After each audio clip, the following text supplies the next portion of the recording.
Hey guys, so this week, sorry, give me a second. There we go.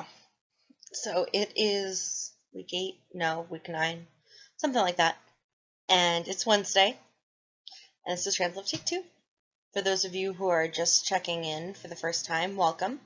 I'm Jen, I'm your Wednesday girl, and my partner is Ryan, and we've been together for almost a year. So this week's topic, I think, kind of came about because a couple of us have been having a really difficult time the past week. So this week's topic is what the core of our strength is and what keeps us in this or moving forward. Excuse me. And it's kind of hard for me to describe, but this topic is one of those things where it's a lot of things but not a lot of things. So I get most of my strength from my mom.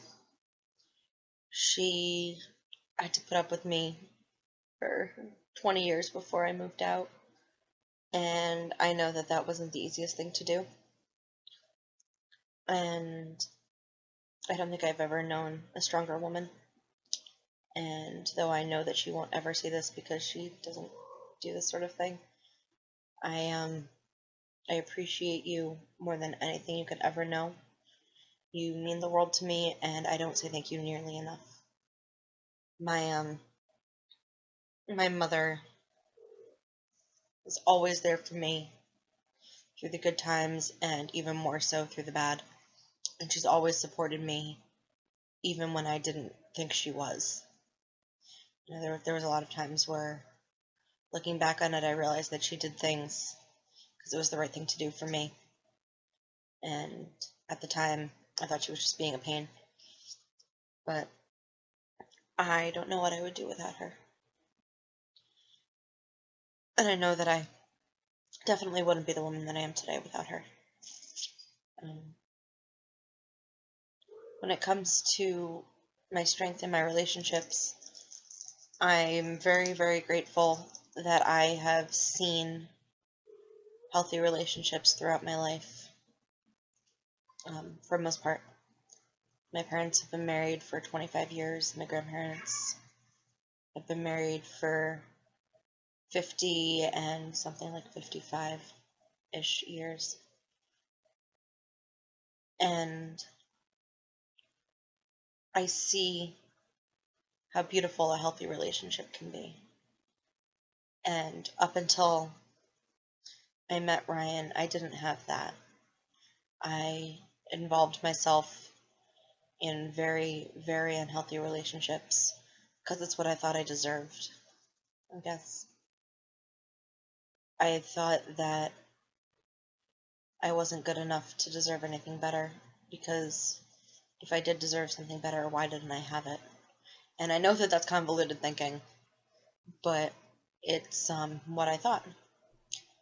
And then I met Ryan, and he showed me that I was worth so much more than I was giving myself credit for.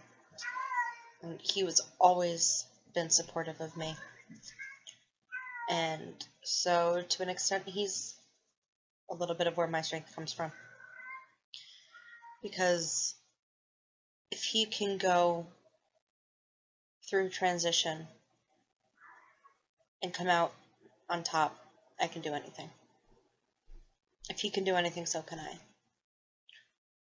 And even more so, we can do anything together.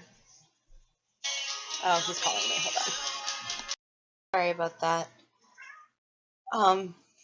So, yeah, Ryan is a major part of my strength. Hi, Karen. Mama's making a video. I really wouldn't be anywhere close to where I am today without him. The next part of this topic is what keeps us here, or what keeps us moving forward. And for me, again, this has multiple parts. What keeps me here I love Ryan with all of my heart. With every ounce of my being, I love him. He is by far, as I said, the best thing that has ever happened to me.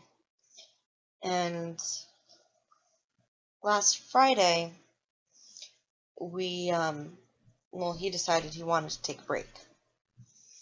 He's like, I don't know if I can do this.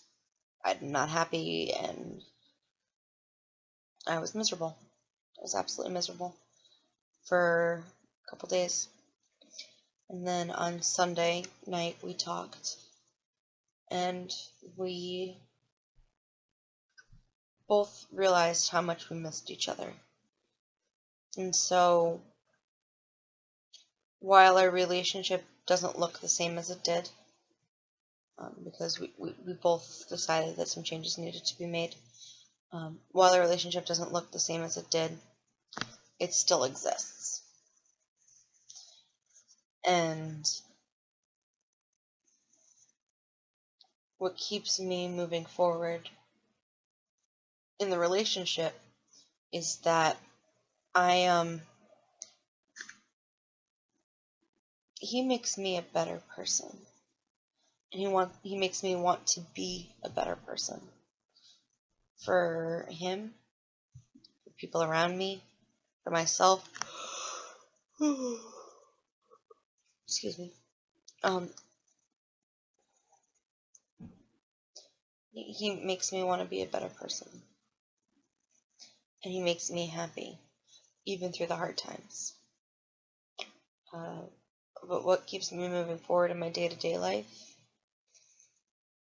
that's kind of tough for me because for a long time I felt really stuck.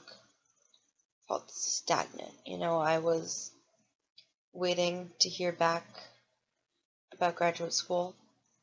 So for those of you who are interested, I've been accepted to New York University for a master's degree. So I will be moving not to New York, probably to the New Haven area in Connecticut, the end of August. I'm sorry I'm yawning so much. It's kind of late. I'm tired. But I will be starting a master's degree in August. And I'm really excited. But before that, I felt really stuck. I'm at a job that I survive at. I don't get paid, but I'd like to get paid. It doesn't really pay all the bills. I don't feel like I have the respect there from some of my coworkers that I deserve. But that's what you get when you're a line cook. It's a male-dominated industry. And of the, 20 cooks, 15 or 20 cooks that we have, there are 3 women. I'm not counting Brenda, so 4. Up to 4. If you count Brenda, I don't know how many days she cooks. So it's very much a male-dominated industry working in a kitchen. As a server, it's a little bit different. That's more female-dominated. But even still, our restaurant's pretty nicely split. But that's neither here nor there. But now, I guess before, what kept me moving forward was the desire to get into NYU. And now it's really that drive to get my degree. I have a bachelor's degree in history with a minor in anthropology. And now I'm going to be getting 2 master's degrees, one in archives and public history, and one in library science with a focus on rare books and special collections. So we'll see what happens. But I guess I don't want to fail. And that's what keeps me moving forward in my daily life. So that's the answer to the topic for this week. And some other news, I had my first therapy appointment today. First individual therapy appointment. that I've had in a long time. I stopped going to therapy a while ago, and I decided to go back. I needed to help me deal with some issues and help me gain some coping skills. So we'll see what happens, but I hope that it helps. And other than that, I don't think there's anything else for this week. I'm sorry. I'm very tired. I am going to go to bed because I don't want to yawn on you guys anymore. And I will see you all next week. Good night.